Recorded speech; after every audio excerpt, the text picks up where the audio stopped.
And so today, my friends, we don't just bless a structure. We don't just bless a housing development.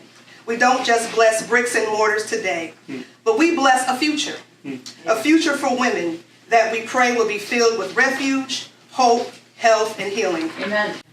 By transforming this historic building and giving it a renewed purpose, we are supporting regional economic growth and keeping Central New York rising.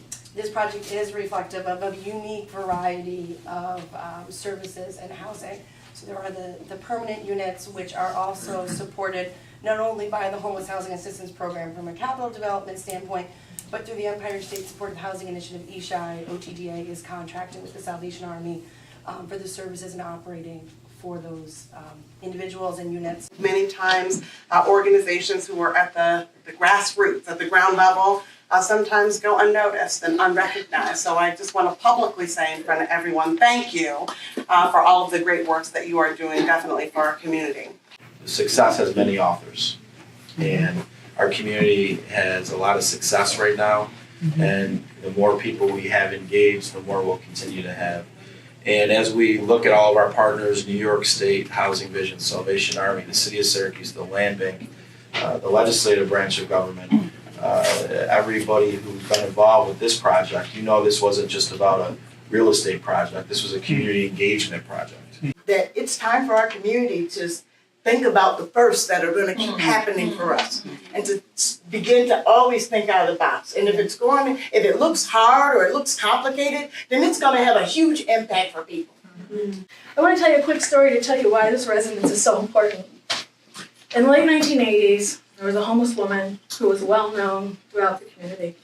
She struggled with alcoholism, she had serious mental health issues, and at that time there were very few options available in our community for homeless women. No one agency had enough supports or services to be able to keep her safe, and she died one night in the winter. We were all devastated.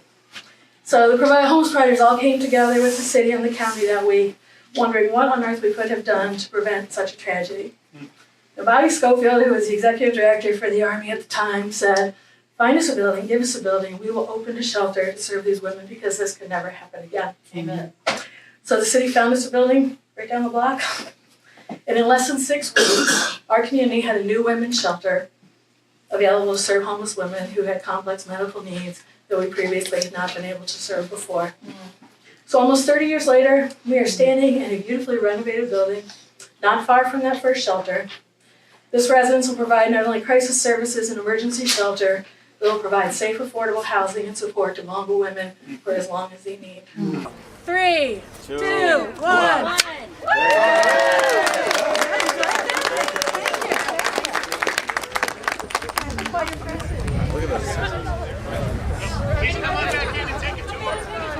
So the Ethel T. Chamberlain Women's Residence is 4 stories, and the first floor is going to be a shelter for homeless women with mental illness.